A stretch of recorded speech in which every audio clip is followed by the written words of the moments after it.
ఎంత గడబడైందో చూసిండ్రు కదా. కొసావో, ఉక్రెయిన్, స్పెయిన్ దేశాల పార్లమెంట్లను ఆదర్శంగా తీసుకొని అట్లా ఒకళ్ళనొకళ్ళు తిట్టుకుంటూ ముందుకు సాగుతుండ్రు ఆంధ్ర లీడర్లు. ఒకళ్ళనొకళ్ళు పాయిరంగా తిట్టుకునేందుకేనా వీళ్ళు సభ పెట్టుకున్నారు అని డౌట్ వచ్చేటట్టు చేసిండ్రు. ఓ లొల్లి లొల్లయింది. ఇక గిదే గడ్బర్లా రోజక్క నోరు జారిందట.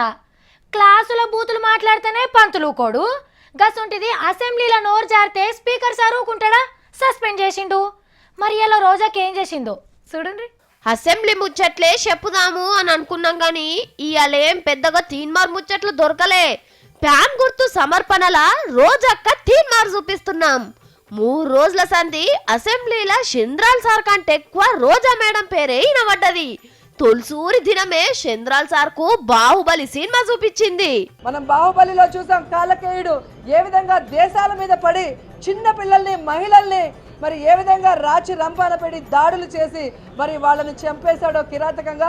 డైలాగ్లకు పంకపాటోళ్ళు పుల్లు ఖుషి అయినట్టుండ్రు. రెండో రోజు ఇంకింత రంజు పెంచింది రోజా మేడం. డైలాగ్లే కాదు, యాక్టింగ్ కూడా చేసింది. మిగతా లాగా అబ్బా నాకు పెదం పలకడమే చేత కాదు, అబ్బా ఈ పదం పలకడమే చేత కాదు నేను ఎప్పుడు చెప్పలేదు. అరే మేడానికి ఏదో యాదికస్తలేనట్టున్నది, పక్కోళ్ళని అడుగుతుంది. ఆ నిరంకుశ వైఖరి, చంద్రబాబు గారి నిరంకుశ వైఖరి నశించాలి. సూపర్ కదా. ఇదే యాక్టింగ్ ఇంతకు మించిన డైలాగులు సభలో కొట్టిందట. చంద్రాల్ సార్ ను బూతులు తిట్టిందట అందరు ముంగట్నే. ఇక సర్కారు ఊకుంటారా? స్పీకర్ సార్ తో మాట్లాడి ఏడాది దాకా మళ్ళా సభకు రాకుండా చేసిండ్రు. రావద్దని ఆర్డర్ వేసినా 3వ రోజు లోపటి పోతుంటే అసెంబ్లీ ఆకిట్లనే ఆగబట్టిండ్రు పోలీసోళ్ళు. జర్రసేపు గడబడైనాక జీప్ లెక్కించుకొని స్టేషన్ కు తీసుకుపోయిండ్రు. అసెంబ్లీలో రోజా మేడం గురించే మాట్లాడుతుంటే ఈ తాజా వార్త అంది కారేసుకొని ఉరికొచ్చిండు జగన్ సారు.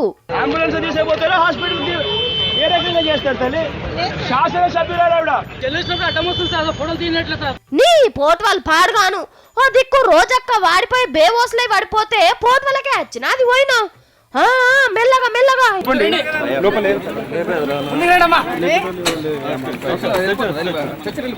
ఆఖరికి అంబులెన్స్ లా దావఖానకు తీసుకొని పోయిండ్రు. కానీ చూడుండ్రి, పంక పార్టీ వాళ్ళు ఇంతమంది ఉన్నారు గాని ఎవరన్నా మేడం లెక్క మాట్లాడుతుండ్రా?